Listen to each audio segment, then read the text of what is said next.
Napakaganda talaga ang ating mga kaya naman. Tuloy lang ang karami ang mga mahal sa kanya. Napakagalang hindi ang bata.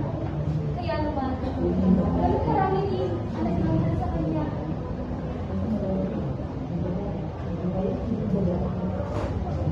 Nariyan ako kayo.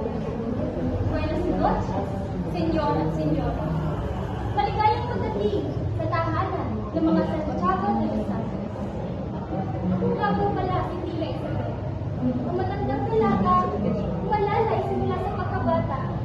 Ng napakagandang dalaga na inahangaan ng karamihan. Na walang iba, hindi si Maria. Siya ay anak ng aking pinsan. Kasi kapitang Tiago at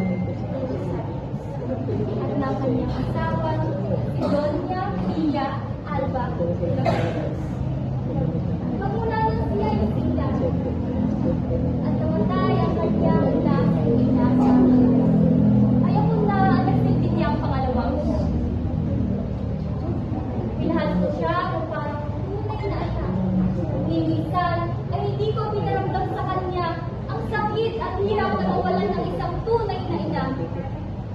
Kalun ko siya kamahal.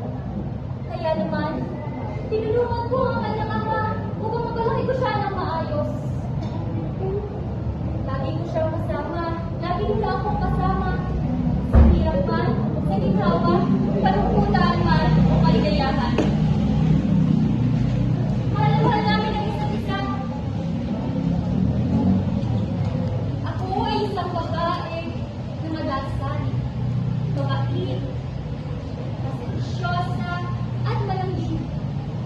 Lalo-lalo na sa dalagang si Maria. Kaya naman, ngayong lubos na niya akong hinahangaan. At higit sa lahat, ganun niya ako mamahal at inutuloy niya bilang kanyang pangalawa.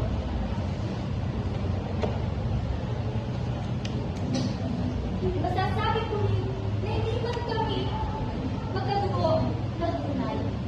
Hindi ko masyado tunay na anak at hindi man ako tunay niyang ina. Mahal na mahal namin lang.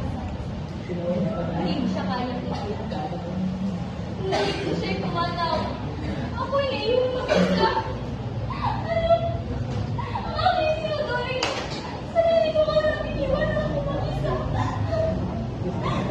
Wala akong kasama. Wala akong asawa. Wala akong sarili kong anak. Siya na lamang ang tinutuloy ko ang sarili kong anak. Ngunit iniwan pa ako. Hindi naman ako naging nanakit sa kanya. Ang inihiling ko lamang, sana sa kabilang buhay, kami muling magkasama. Paalam. Mahal ko po yan natin.